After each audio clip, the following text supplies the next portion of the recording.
সহ-প্রচার সম্পাদক কৃষি শামীম রহমান শামীম, সম্পাদক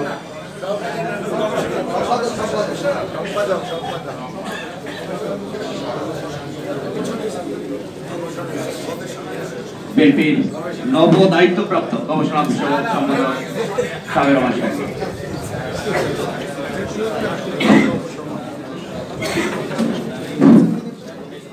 বিসমিল্লাহির রহমানির রহিম। ঐতিহাসিক ৭ই নভেম্বর মহান বিপ্লব সংহতি দিবস উপলক্ষে বাংলাদেশ সম্মিলিত পেশাজীবী পরিষদ কর্তৃক আয়োজিত আজকের এই আলোচনা সভার সম্মানিত সভাপতি, দেশের বিশিষ্ট পেশাজীবী নেতা,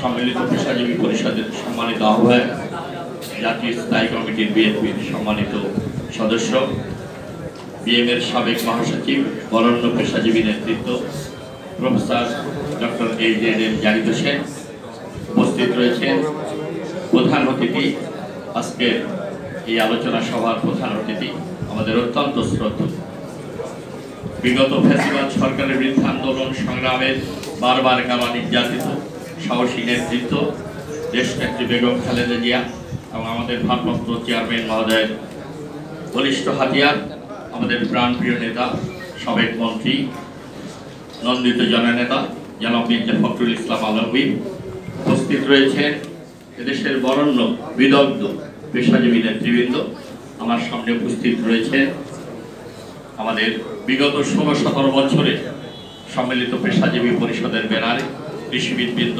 প্রকৌশলীবৃন্দ, চিকিৎসকবৃন্দ, সাংবাদিকবৃন্দ, আইনজীবীবৃন্দ, যে সমস্ত পেশাজীবীরা অত্যন্ত সাহসের সাথে আওয়ামী দুঃশাসনের বিরুদ্ধে লড়াই সংগ্রামে প্রতিটি প্রোগ্রামে সাহসের সাথে চাকরি থাকার পরেও ঝুঁকি নিয়ে এই সংগ্রামে অবতীর্ণ হয়েছিলেন, তারা এখানে উপস্থিত রয়েছেন অনেকেই। তাদের সবাইকে আমার বক্তব্য শুরুতে শুভেচ্ছা এবং অভিনন্দন জানাই স্বৈরাচার মুক্ত বাংলাদেশ। আমি সংক্ষেপে দু একটি কথা বলে আমার বক্তব্য শেষ করব। আপনারা সবাই জানেন ৭ই নভেম্বর কি এবং কেন।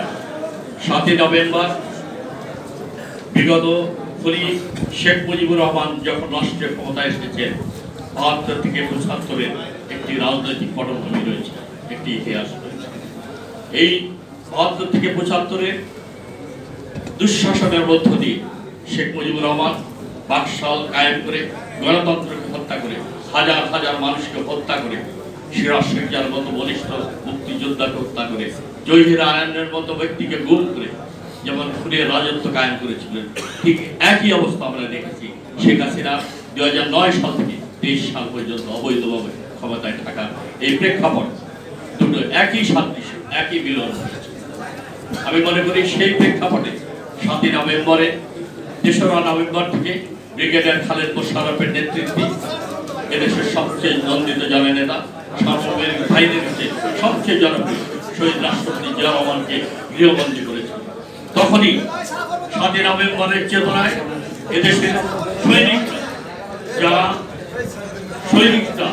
যারা কোনো অফিসার ছিলেন না, শহীদ রাষ্ট্রপতি জিয়া রহমান এতটাই জনপ্রিয় ছিলেন সাধারণ সৈনিকদের মাঝে, যখন তাদের কাছে ছড়িয়ে পড়ল শহীদ রাষ্ট্রপতি জিয়া রহমানকে গৃহবন্দী করা হয়েছে, ক্যান্টনমেন্টের ব্যারিকেড থেকে সৈনিকরা ট্যাঙ্ক নিয়ে বেরিয়ে পড়ে জনতার কাতারে আসে, হাজার হাজার মানুষ, লক্ষ লক্ষ মানুষ এই বিদ্রোহকে দমন করে শহীদ রাষ্ট্রপতি জিয়া রহমানকে ক্যান্টনমেন্টের বাসা থেকে বন্দী দশা থেকে উদ্ধার করেছে।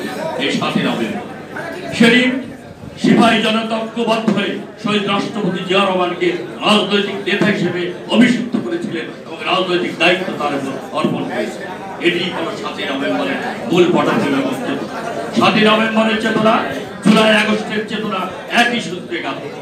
গত কয়েকদিন ছাত্র জনতার যে অভ্যুত্থান হয়েছে দুঃশাসনের বিরুদ্ধে, ফ্যাসিবাদের বিরুদ্ধে, ছাত্ররা রক্ত দিয়ে, জীবন দিয়ে এই ফ্যাসিবাদের পতন ঘটিয়ে নতুন বাংলাদেশের যে স্বপ্ন আমাদের সামনে, গণতান্ত্রিক বাংলাদেশ বিনির্মাণের যে স্বপ্ন আমাদেরকে দেখিয়েছে, এই ৭ই নভেম্বরের বিপ্লবের সাথে জুলাই আগস্টের বিপ্লব একই সূত্রে গাঁথা।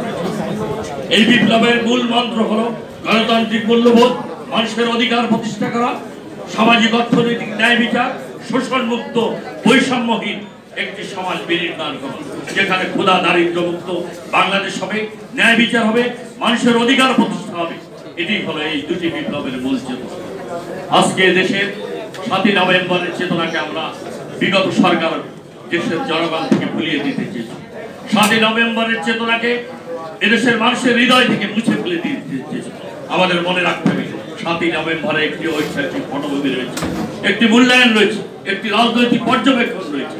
7ই নভেম্বরের চেতনা হলো আধিপত্যবাদী বিরুদ্ধের সংগ্রামে এদেশের স্বাধীনতা সার্বভৌমত্বকে সুদৃঢ় করা এবং দেশের মানুষের প্রত্যেকটি স্থানে ন্যায় বিচার প্রতিষ্ঠা করা, মানুষের অধিকার প্রতিষ্ঠা করা। আমি মনে করি আজকে যে নতুন বাংলাদেশের স্বপ্ন ডক্টর ইউনূসের নেতৃত্বে আজকে যে অন্তর্বর্তীকালীন সরকার, এই সরকার অল্প সময়ের মধ্যে গুরুত্বপূর্ণ বিষয়ে সংস্কার করে এই বৈষম্য বিরোধী ছাত্র যারা রয়েছে তাদের সাথে আমাদের সমন্বয় করে বাংলাদেশকে এই গণতান্ত্রিক শাসন ব্যবস্থায় আমাদেরকে উত্তরণ ঘটাতে হবে। এটি হলো আমাদের সামনে সবচেয়ে বড় চ্যালেঞ্জ। এটি হলো 7ই নভেম্বরের মূল চেতনা। মানুষের গণতন্ত্র, ভোটের অধিকার, মত প্রকাশের অধিকার, নাগরিক অধিকার ফিরিয়ে দিয়ে একটি শোষণমুক্ত সমাজ আমাদের বিনির্মাণ করতে হবে। এটি হলো 7ই নভেম্বরের মূল চেতনা। সেই চেতনা অঙ্গীকারে আবদ্ধ হয়ে আগামী দিনে যতক্ষণ পর্যন্ত গণতান্ত্রিকভাবে পার্লামেন্ট নির্বাচিত না হয়ে নির্বাচিত প্রতিনিধিরা রাষ্ট্র পরিচালনার দায়িত্ব না পাবে ততক্ষণ পর্যন্ত আমাদের রাজপথে 7ই নভেম্বর চেতনাকে ধারণ করে লড়াই সংগ্রাম করার আহ্বান জানিয়ে আমার সংক্ষিপ্ত বক্তব্য শেষ করেছি। খোদা হাফেজ। বাংলাদেশ জিন্দাবাদ, জাতীয়তাবাদী দল জিন্দাবাদ, সম্মিলিত পেশাজীবী পরিষদ জিন্দাবাদ। তারেক রহমান অল্প সময়ের মধ্যেই বীরের বেশে বাংলাদেশে ফিরে আসবে। ধন্যবাদ সবাই। এরপর যে আলোচনায় অংশ নেবেন